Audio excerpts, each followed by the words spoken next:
하나님 말씀은 갈라디아서 5장 25절로 6장 5절입니다. 제가 한 절, 여러분이 한 절 교독하시겠습니다.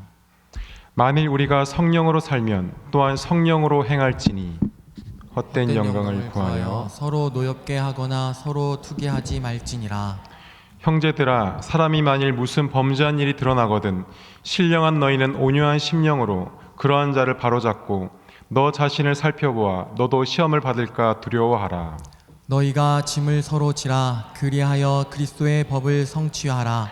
만일 누가 아무것도 되지 못하고 된 줄로 생각하면 스스로 속임이라. 각각 자기의 일을 살피라. 그리하면 자랑할 것이 자기에게는 있어도 남에게는 있지 아니하리니. 함께 읽습니다. 각각 자기의 짐을 질 것이라. 아멘. 할렐루야. 오늘 금요영성 집회 나오신 여러분에게 하나님이 주시는 은혜와 평강이 가득하시기를 간절히 바랍니다. 제가 오늘 말씀을 준비하는데 제 마음에 큰 부담이 있었습니다. 왜냐하면 오늘이 바로 2022년 마지막 금요영성 집회가 되기 때문입니다. 다음 주는 성탄 감사예배로 금요예배가 대체되고 또 그 다음 주는 성구 영신예배로 대체될 수 있기 때문에 오늘이 마지막이에요. 저는 이런 거 좋아합니다. 처음과 마지막. 제가 마지막을 장식하겠습니다.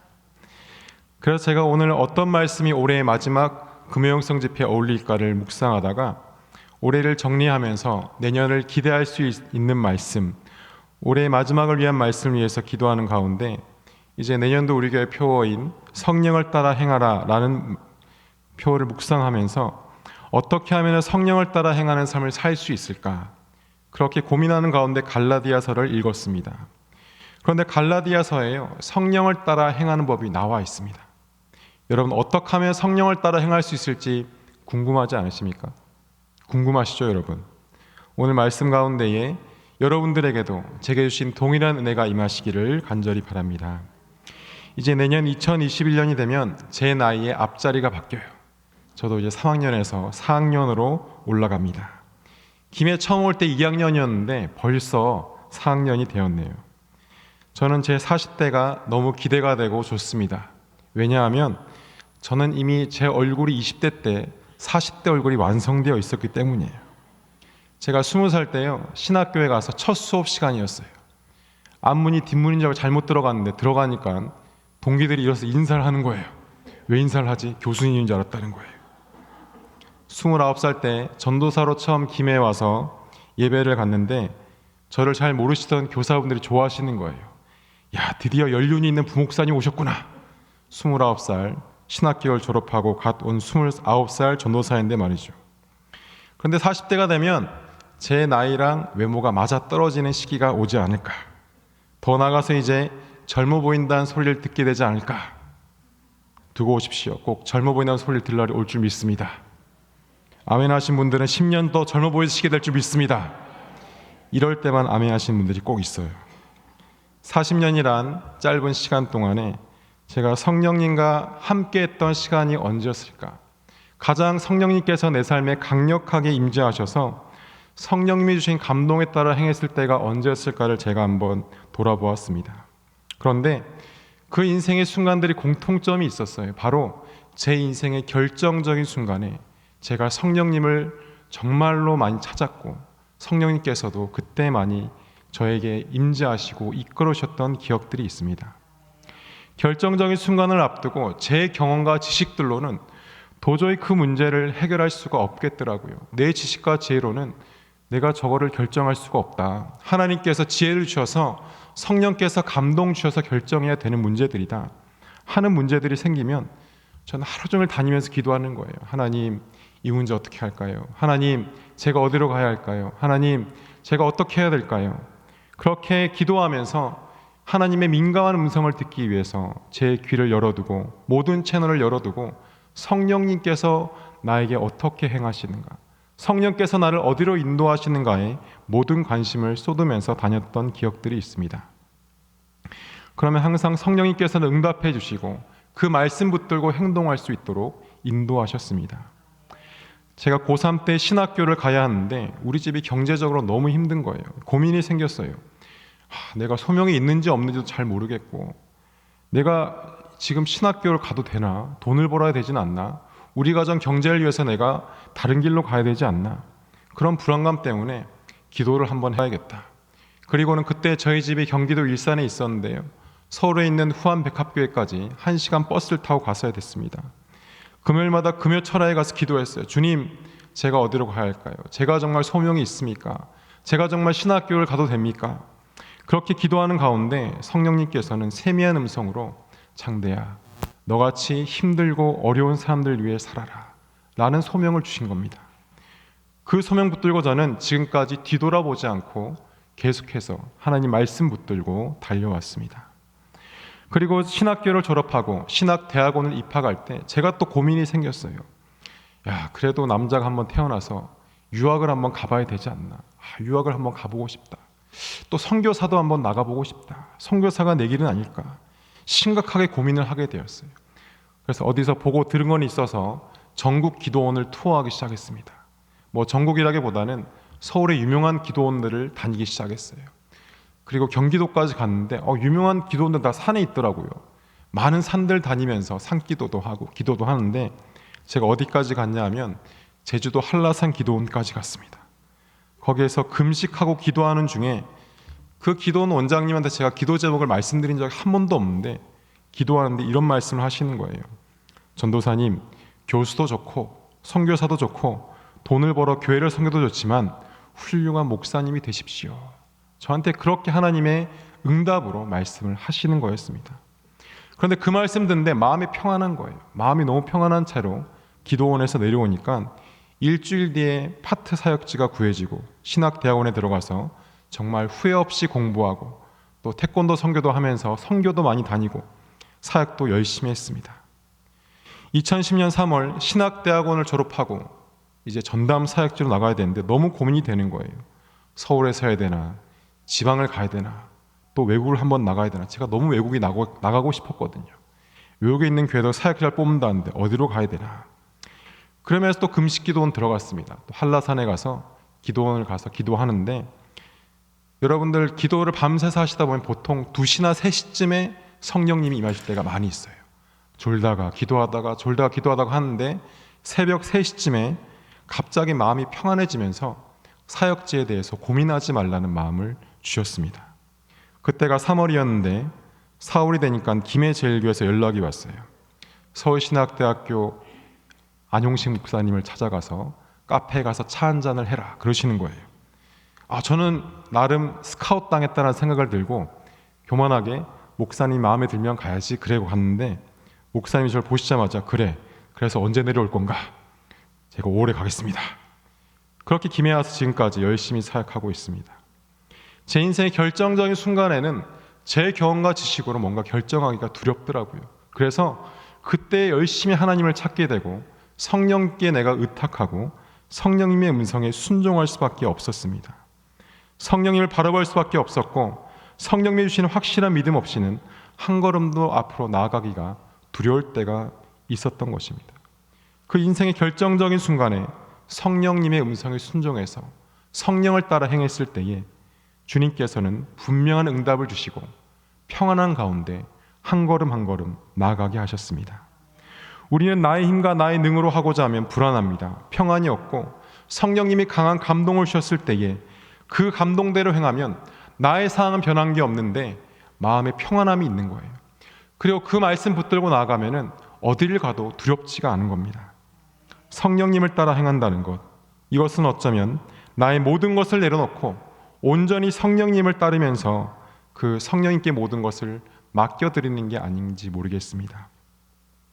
요새 사과가 철이라서요. 제가 아침마다 사과를 하나씩 까먹는데 먹을 때마다 신기한 거예요. 사과는 제 주먹만한데 꼭지가 이쑤시개보다 얇은 꼭지에 달려 있는 거예요. 이 사과가 이렇게 큰데 이 얇은 꼭지로 모든 영양분이 들어와서 사과가 점점 커지는구나. 그래서 영양분을 공급받아서 주먹만한 사과가 되어서 결정적인 순간에 상품이 되어 팔려나가는구나. 그런데 여러분, 사과가 반항심이 생겼어요. 나 나무에 붙어있기 싫어. 나무에서 떨어졌습니다. 그리고 혼자 땅에 떨어졌어요. 그러면 어떻게 될까요? 갖은 고생이란 고생은 다 하지 않겠습니까? 땅에서 굴러다니다가 결국은 썩어서 거름이 되겠지요. 그런데 여러분, 태풍이 불어도 비바람이 불어도 사과가 나무에만 붙어 있기만 한다면 그 사과는 평안한 거예요. 나무를 통해서 그 얇은 꼭지로 모든 영양분을 공급받고 나도 모르는 사이에 점점 열매가 차고 상품으로 팔리는 겁니다. 제가 아침에 사과를 깎으면서 야, 사과가 참 실하다. 그런데 이런 묵상을 주시는 거예요. 사과는 어떻게든 나무에 붙어 있어야 된다. 죽을 똥 살 똥 붙어 있어야지만이 양분을 공급받아서 먹음직한 사과가 된다는 것입니다. 우리도 마찬가지입니다. 죽을 똥 살 똥, 비바람이 쳐도 태풍이 불어도 아무리 다른 것들이 유혹해도 하나님께 꼭 붙어 있으시기를 바랍니다. 어떻게든 하나님께 매달려 있으면 우리 안으로 하나님의 생각과 영감이 들어오는 거예요.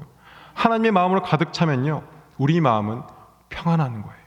그리고 하나님을 온전히 신뢰하며 나아갈 수가 있는 것입니다. 오늘 말씀과 관련해서 성령으로 행하기 위해서는 성령님께 온전히 붙어서 성령으로 매일매일 살아야 하는 것입니다. 사랑하는 성도 여러분, 우리가 예수님처럼 행동하려면 어떻게 해야 됩니까? 예수님처럼 행동하기 위해서는 예수님처럼 살아야 하는 것입니다.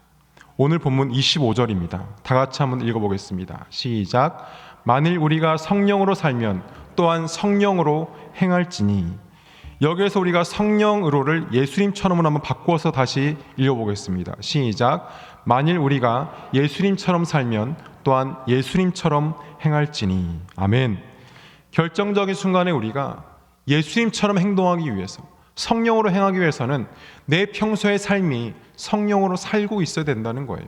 내 평소의 삶이 예수님처럼 살고 있어야 결정적인 순간에 우리는 행동할 수가 있는 것입니다. 원어 성경에서 이 행하다라는 뜻은요, 스토이크라는 단어인데 행진하다, 행렬을 따라가다, 자치를 따르다, 모범을 따르다, 그런 뜻입니다. 성령을 행한다는 것은 성령을 따라간다는 것입니다. 그 발자취를 따르는 것이고 성령의 모범을 따르는 것입니다. 그래서 오늘 본문에 만일 우리가 성령으로 살면 성령으로 행할지니라고 했습니다.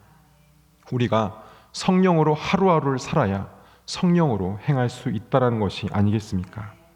우리가 단순히 어떤 행동을 흉내내는 것은 쉬워 보일 수가 있습니다. 하지만 그것을 살아내는 것은 결코 쉬운 일이 아닙니다. 사랑하는 성령 여러분, 성령으로 살아가시기를 바랍니다. 그러면 우리는 성령으로 행동할 수 있는 것입니다. 2000년도 초반에 유행한 한 문구가 있습니다. 영어로 What would Jesus do입니다. 이것은 신앙 운동의 주제였는데 예수님이라면은 어떻게 하셨을까? 예수님이라면은 이 상황 가운데 무엇을 하셨을까라는 뜻이에요. 그때 보니까 제가 신학교 다녔는데 어떤 신앙 단체에서 WWJD, What would Jesus do라는 그 문구가 새겨진 티셔츠도 있고 막 팔찌도 하고 어떤 운동처럼 하고 있는 거예요. 제가 왜 이게 이렇게 난리일까를 한번 알아보니까 미국에서 컬럼바인 고등학교에서 일어난 한 총기 사건에서 예수님을 고백한 한 소녀 때문에 이 운동이 미국에서 점점 퍼지게 되었다고 하더라고요. 1994년 4월에 미국 컬럼바인 고등학교에서 남학생 2명이 히틀러의 생일을 맞이하여 학교 친구들에게 총기를 난사했습니다. 그 총에 맞아 죽었던 14명의 학생들 중에 한 명이었던 캐시 버넬에 대한 이야기입니다. 이 총을 든 남학생들은 식당에 들어가서 식탁 밑에 숨어있던 아이들에게 일으켜 세우며 질문했어요. 너 하나님 믿어? 그리고는 자기 맘에 안 들면 학살하듯이 총을 쏴 죽였습니다. 그런데 캐시는 그 질문에 그래, 나는 하나님을 믿어 라는 대답을 했고 머리에 총을 맞고 즉사했습니다. 그때 캐시의 나이 17살이었고 이 사건이 일어난 후에 캐시의 엄마 미스티 버넬이 수기를 썼어요. 한국에는 20세기 마지막 순교자 캐시 버넬이라는 제목으로 출간되었는데 이 책에서는 캐시의 신앙에 대해서 이야기를 하고 있었습니다. 총에 맞기 한 달 전까지 캐시는 어릴 때부터 교회에 다녔지만 술과 마약과 악마를 숭배하는 친구들과 어울려 다녔어요. 이런 캐시를 위해서 그 부모님 마음이 얼마나 아팠겠습니까? 매일매일 딸에게 편지를 썼습니다. 딸아 돌아와라, 딸아 사랑한다. 하루하루 딸과 전쟁하는 것 같았습니다. 특히 아빠가 딸을 너무 걱정하고 사랑하는 마음으로 편지를 많이 썼는데 캐시는 아빠의 그 구구절절한 편지를 보고 마음을 돌이켰습니다. 그래, 내가 이렇게 살면 안 되지. 내가 다시 하나님을 위해 살아야지. 그리고 하나님을 온전히 따르기를 결정하고 나서 한 달 뒤에 학교 식당에서 하나님을 고백하고 총에 맞아 죽게 되었습니다. 그 식당에서 총에 맞아 죽기 전에 하나님을 고백하던 그 모습을 옆에 엎드려 있던 친구가 다 보고 들은 거예요. 그래서 이 친구가 인터뷰에서 증언을 했습니다. 캐시는 하나님을 고백하고 총에 맞아 죽었습니다. 이 신앙을 고백한 이야기가 점점 퍼지게 되었고 미국의 많은 10대들에게 영향을 주게 되었습니다. 그녀의 죽음을 추모하고 신앙을 기억하면서 아이들이 아침에 학교에 가서 교실에 들어가기 전에 국기계양대 앞에서 서로 손을 잡고 기도하는 모임을 가지기 시작했어요. 나라와 학교를 위해서 기도하고 캐시의 신앙을 본받고자 하는 아이들의 모임이 퍼지게 되었습니다. 그 구호가 WWJD였습니다. What would Jesus do? 예수님이라면 어떻게 하셨을까? 예수님처럼 생각하고 예수님처럼 행동하고 살자는 운동이 바다 건너 한국에까지 왔어요. 그때 한국에서도 고등학생들이 국기계양대 기도 모임을 했던 기억이 있습니다.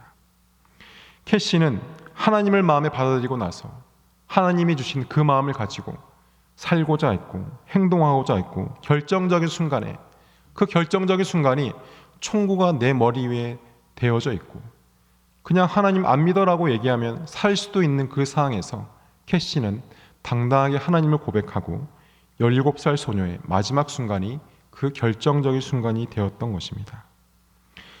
성령으로 사는 삶은 성령을 따르는 행동을 하게 됩니다. 그리고 그 행동은 결정적인 순간에 하나님을 선택하게 되어 있습니다. 그 선택은 신앙 공동체까지 영향을 주게 됩니다. 사랑하는 성도 여러분, 성령으로 행하는 삶은 반드시 그 신앙 공동체에서 선한 영향력을 주게 되어 있습니다. 오늘 본문에서도 성령으로 행하라 하고 나서 무엇에 대해 이야기하냐면 신앙 공동체에 대한 이야기가 나오고 있어요. 25절에 성령으로 사는 자가 성령으로 행하는 자라, 그 말씀 다음에 바로 성령으로 행하는 공동체에서 허용되지 않는 것, 즉 성령과 반대되는 세 가지가 나옵니다. 26절을 다 같이 한번 읽어보겠습니다. 시작.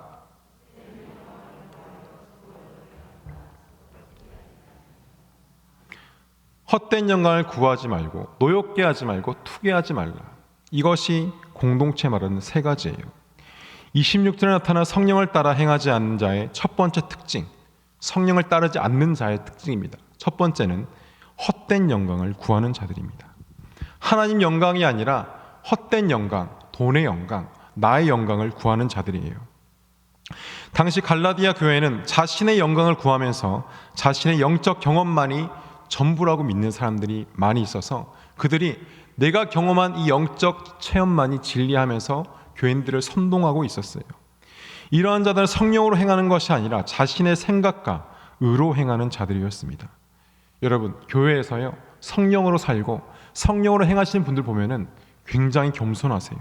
나의 영광이 아니라 하나님의 영광을 위해서 살아가는 것을 볼 수가 있습니다. 그런데 기도도 열심히 하고 예배도 정말 잘 드리고 모든 것을 열심히 하시는데 그게 자신의 영광을 드러내는 도구가 되고 너는 나처럼 왜 못하냐는 정죄의 도구가 되면 그 사람은 성령으로 행하는 사람이 아닙니다. 바로 나로 행하는 사람인 것입니다. 여러분들 스스로 한번 돌아보시기 바랍니다. 내가 좀 기도를 많이 하는 것 같아요. 내가 좀 기도 좀 하지. 내가 열심히 기도하지. 성경을 좀 많이 읽는 것 같아요. 내가 성경 백독했어. 그 정도 했으면 됐지 뭐. 예배에 빠지지 않고 잘 나오는 것 같아요. 나처럼 예배 잘 나오는 사람 있으면 나와보라 그래. 내가 새벽기도 절대 안 빠져. 개근이야. 교회 헌금을 좀 많이 하는 것 같아요. 나 없으면 교회 안 돌아가. 혹시 그런 생각이 드시는 분이 계십니까? 그렇다면은 겸손하시기를 바랍니다. 그리고 나처럼 못한다고 남을 정죄하지 마시기를 바랍니다. 그것은 나의 영광을 드러내는 거예요. 하나님의 영광을 위해서 하나님 앞에서 더욱 고개를 숙이시기를 바랍니다. 많은 교인들은 어떤 성도분이 열심히 신앙생활을 하면은 다 알고 있어요. 말하지 않아도 야, 저분 참 신실하구나. 저분 참 예배를 진정으로 드리는구나. 저분 정말 열심히 기도하시는구나. 그리고 속으로 저분을 따라가야겠다. 분명히 다 알고 있습니다. 그리고 하나님이 언젠간 그분을 들어서 쓰십니다. 헛된 영광이 아니라 하나님의 영광을 위해서 그분을 들어 쓰실 것입니다. 사랑하는 성도 여러분, 하나님의 영광을 위해서 모든 것을 행하시기를 바랍니다. 헛된 영광을 구하는 자들이 아니라 하나님의 영광을 구하시는 거예요. 우리 옆 성도분과 한번 인사할까요? 하나님의 영광을 위해 삽시다. 26절에 나타난 성령을 따라 행하지 않는 두 번째 특징은 노엽게 하는 자들입니다. 노엽게 하다를 영어 성경에 보니까요, 프로보킹이라는 단어를 썼는데, 이 단어는 자극하다, 약오르게 하다, 짜증나게 하다, 그런 뜻이 있습니다. 죄송합니다. 야, 저 인간만 없으면 좋겠는데, 저 인간만 보면 짜증이 막 나. 저 인간만 보면 내가 약이 올라. 이 인간, 그 인간, 저 인간. 교회만 오면은 그 인간이 보이는 거예요. 저 인간이 보이는 거예요. 그런데 여러분, 물론 부족한 사람들이 모인 곳에는 그런 생각이 들 수도 있습니다. 그런데 어쩌다가 그러는 것이 아니라 볼 때마다 화가 치밀어 올라요. 막 약이 오르고 짜증이 나고, 이것은 성령으로 행하는 것이 아닙니다. 나로 행하는 것이에요. 여러분도 혹시 이런 마음이 드신다면 2021년에는 내 안에 내가 아니라 성령께서 사셔서 성령께서 행하게 해달라고 간절히 기도하시기를 바랍니다. 언제까지요? 이 인간, 그 인간, 저 인간이 성령의 법, 예수님의 사랑으로 사랑스러워 보일 때까지 기도하시길 바랍니다. 그러지 않으면 여러분, 교회를 아무리 열심히 다니고 아무리 신앙이 좋아도 우리는 계속 노엽게 하는 자가 되는 거예요. 프로보킹, 짜증나는 자가 되고요, 약이 오르고요, 계속해서 누군가를 정죄하는 자가 되는 것입니다. 그리고 이 단어에 또 다른 뜻이 있어요. 경쟁하다, 도전하라는 뜻이 있습니다. 영적으로나 은사에 있어서, 신앙적인 자질에 있어서 타인에 비해서 내가 우월하다고 느끼는 사람들이 갈라디아 교회에 많이 있었어요. 경쟁하고 질투하고 투기하고 교만으로 얻어진 영광은 하나님을 위한 영광이 아니라 자기 자신을 위한 헛된 영광인데, 내가 기도 좀 한다고, 예언 좀 한다고 갈라디아 교회 교인들이 서로 무시하고 서로 경쟁하는 거예요.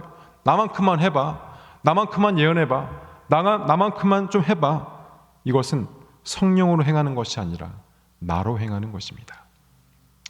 제가 신학교 1학년 때 보니까 이런 게 있더라고요. 기도 배틀이 있대요. 기도 배틀. 배틀은 싸운다라는 뜻이잖아요.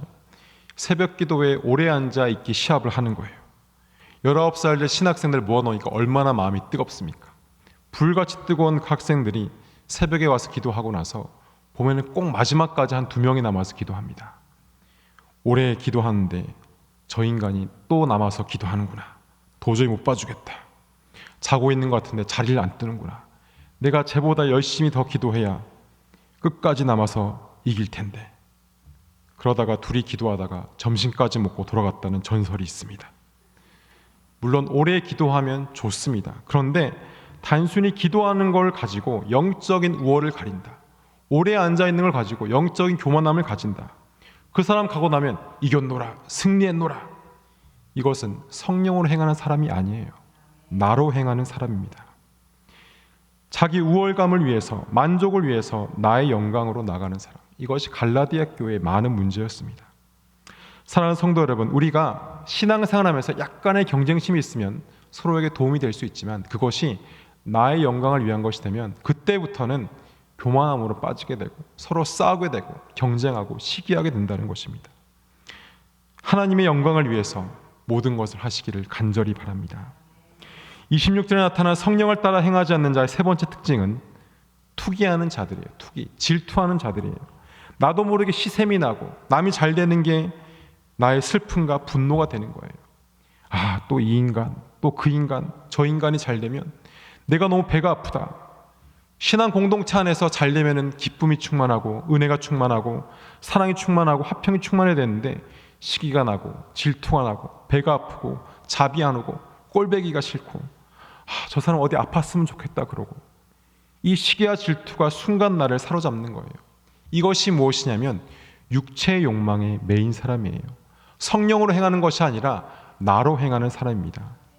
이것은 육신의 본성들이고 육신의 욕망을 이루려고 서로 다투고 분열하는 것입니다. 신앙 공동체를 무너뜨리는 것, 이것은 육체의 욕심입니다. 갈라디아서 5장 16절 다 같이 한번 읽겠습니다. 시작.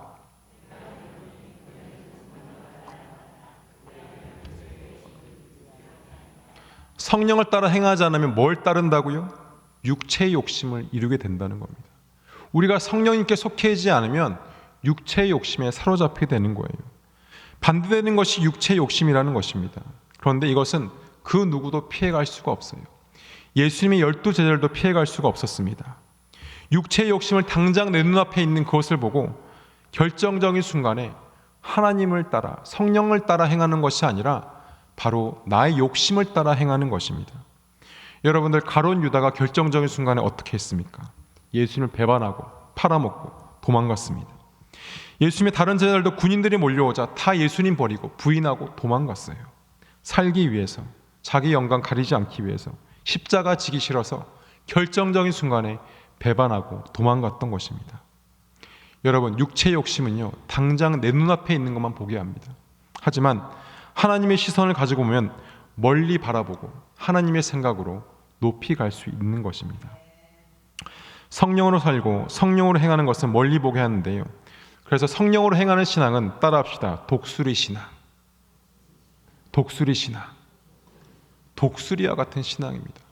독수리는 시야가 3km까지 볼 수가 있다 그래요. 그리고 시속 100km 날다가 먹잇감이 발견되면 시속 300km로 확 떨어져 가지고 그때도 정확하게 먹이를 잡고 다시 올라간다고 합니다. 그래서 여러분, 독수리가요, 성경에서 많은 좋은 단어로 나옵니다. 청춘을 독수리같이 새롭게 하다. 이스라엘 민족이 독수리같이 날아오를 것이다. 여호와를 앙망하는 자가 독수리가 날개친 것 같이 같을 것이다. 먹이를 움켜쥐는 독수리같이 용맹할 것이다. 이 독수리 같은 신앙인 것입니다. 우리가 성령으로 행하면 우리의 신앙은 독수리와 같게 되는 거예요. 멀리 보고 빨리 높게 날고 하늘의 바람을 타고 성령의 바람을 가지고 어디든지 우리는 갈 수가 있는 것입니다. 그런데 여러분, 인간의 육체 욕심을 가지고 사는 신앙은, 죄송합니다, 닭대가리 신앙이에요. 닭은 그 시야가 30cm라 그래요. 30cm. 닭이 닭장에 갇혀서요, 힘들지가 않는다 그래요. 왜 그런지 아세요? 시야가 30cm니까 닭장에 갇혀 있어도 볼 수 있는 게 없는 겁니다. 시야가 30cm인데 날 수가 없어요. 제가 치킨을 굉장히 좋아하는데요, 닭한테 미안하지만 닭은 자기 앞만 보기 바쁜 거예요. 성경에도 닭이 딱 한 번 등장합니다. 언제 등장하는지 아십니까? 바로 베드로 알람이에요. 베드로가 예수님 부인하는 그 순간에 누가 울었어요? 닭이 울었습니다. 하필이면 닭이 그때 울어가지고 그 닭은 베드로 부인할 때 한 번 울었다가 2000년 동안 욕을 먹고 있습니다. 베드로 부인할 때 그 닭 울지 않았냐? 그 닭이 네 닭이냐 하면서. 여러분, 우리는 닭대가리 신앙이 아니라 독수리 신앙을 가져야 될 줄 믿습니다. 당장 내 눈앞에 시야가 30cm라서 당장 내 눈앞에 인간의 욕심만 보고 나가는 신앙이 아니라 3km까지 볼 수 있는, 멀리 날아서 높이 보고 힘차게 날아가는, 성령의 바람을 타고 유유자적 날아가는 독수리와 같은 신앙을 가지시기를 간절히 바랍니다. 우리가 육체의 욕심을 가지고 바라보면요, 당장 내 눈앞에 일만 보게 되니까 다른 일을 이해할 수가 없는 거예요. 왜 내게 이런 일이 생겼지? 당장 눈앞에 일만 보고 왜 나한테 이런 어려움이 있지? 왜 내가 이렇게 해야 되지? 그런데 여러분, 성령을 따라 행해서 독수리와 같은 신앙을 가지게 되면 당장 내 눈앞의 일에 연연하지 않습니다. 그래, 하나님의 뜻이 있을 거야. 성령께서 나를 분명히 옳은 곳으로 인도하실 것이야. 주님께서 나를 저 먼 곳까지 데려다 주실 것이야. C.S. 루이스는 순전한 기독교에서 이런 비유를 사용합니다. 잘 들어보세요, 여러분. C.S. 루이스가 쓴 글입니다. 여러분, 자기 자신이 살아있는 집이라고 상상해 보십시오. 하나님이 오셔서 그 집을 다시 지으실 것입니다. 처음에 하나님이 하시는 일은 이해가 안 될 거예요. 하나님은 하수구를 고치고 지붕에 새는 곳들을 막는 일들을 하실 것입니다. 이런 일들은 꼭 필요한 일이었기 때문에 놀랄 필요가 없었습니다. 그런데 얼마 안 가서 하나님께서는 나라는 집을 마구 때려 부수기 시작하는데 지독하게 아플 뿐더러 도무지 이해할 수가 없습니다. 도대체 하나님은 무슨 짓을 하고 계신 것입니까? 그는 여러분의 생각과 영 다른 집을 짓고 계십니다. 여기에는 한쪽 벽을 세우고 저기에는 바닥을 덧깔고 탑을 새로 올리고 마당을 만드십니다. 여러분은 보기 좋은 오두막을 생각했지만 하나님께서는 궁전을 짓고 계십니다. 그리고 그는 친히 그 궁전에 살 작정입니다. 라는 글을 썼습니다. 이것이 무엇입니까? 당장 내 눈앞에 일어나는 인간의 욕심을 가져보면 이해할 수 없는 일들도 하나님은 그것을 통해서 우리를 더 먼 곳을 보게 하시고 하나님을 내 마음 가운데 모시기에 알맞은 장소로 만들고 계신다는 것입니다. 그래서 우리를 붙잡고 끌고 가시는 거예요. 당장 이해가 되지 않아도 언젠가는 이해가 될 거야. 지금 당장 눈앞에 있는 것은 인간의 욕심으로 보면은 정말 힘들고 어렵지만 언젠가는 이해가 될 거야 하면서 말입니다. 그래서 우리는 성령으로 살아야 합니다.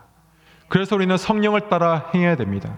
그러면 나의 생각보다, 나의 상상보다 훨씬 더 크신 하나님을 우리는 경험할 수 있을 것입니다.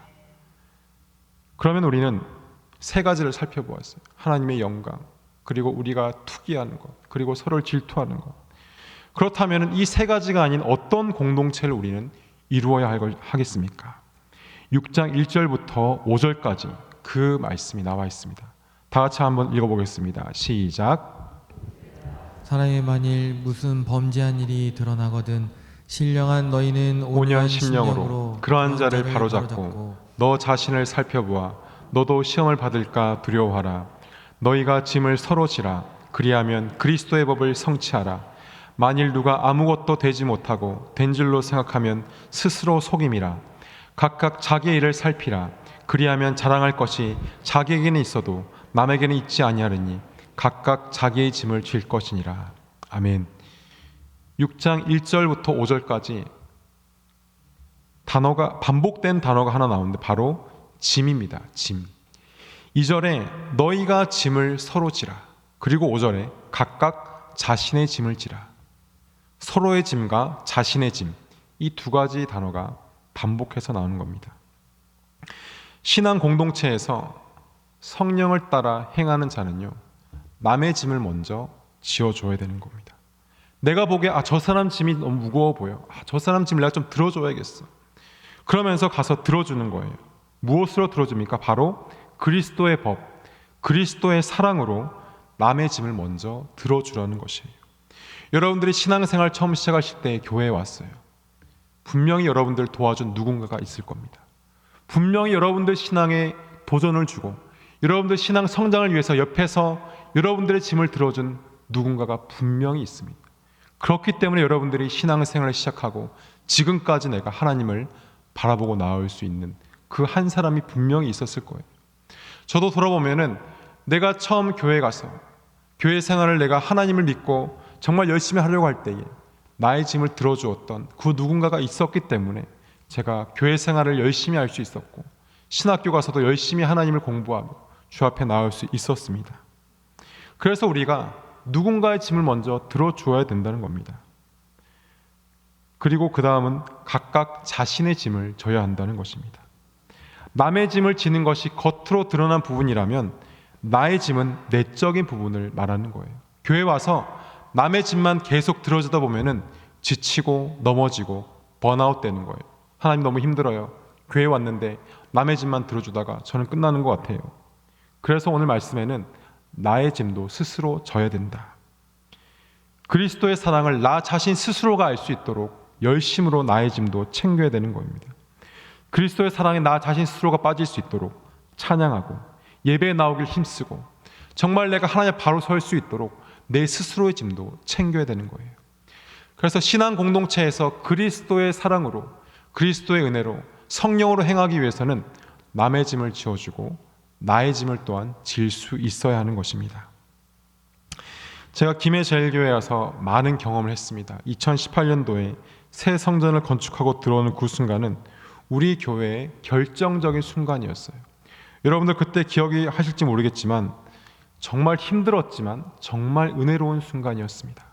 저녁마다 모여서 기도했고요. 저희가 1000번 기도를 3번이나 했고요.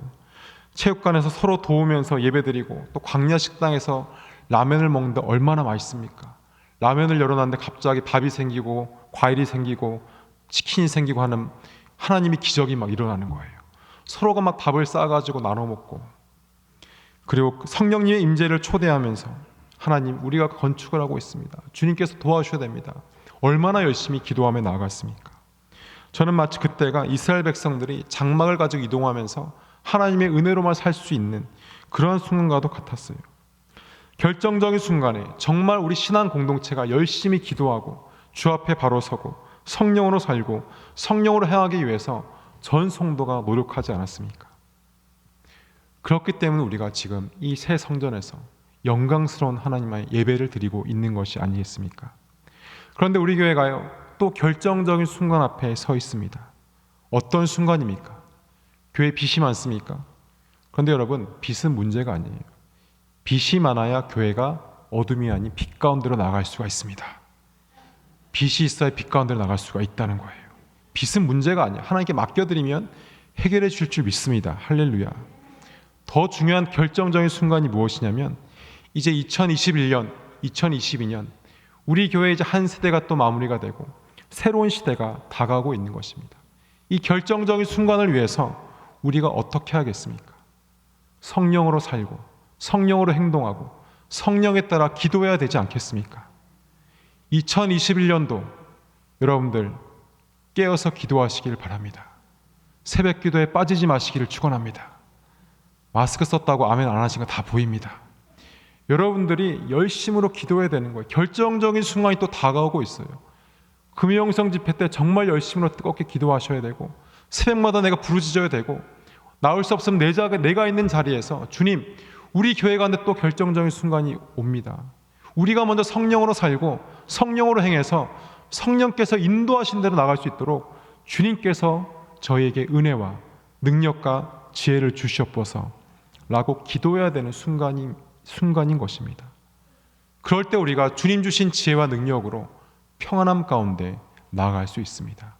질투가 없고요, 투기함이 없고요, 나의 영광을 주장하는 사람들이 없고요, 서로가 먼저 짐을 져주려고 하고 나의 짐을 챙기면서 하나님의 사랑 가운데에, 그리스도의 법 가운데에 우리가 다 같이 나아갈 수 있는 신앙 공동체가 되어갈 수 있다라는 것입니다. 사랑하는 성도 여러분, 결정적인 순간이 다가옵니다. 그 순간에 하나님의 법대로 성령께서 행하시는 대로 성령께서 원하시는 대로 나아가기 위해서는 우리가 어떻게 하겠습니까? 여러분들은 어떻게 행동하시겠습니까? 성령입니까? 아니면 육체의 욕심입니까? 그때 여러분 결정적인 순간 성령으로 행하시기를 간절히 축원합니다. 기도하겠습니다. 사랑의 하나님,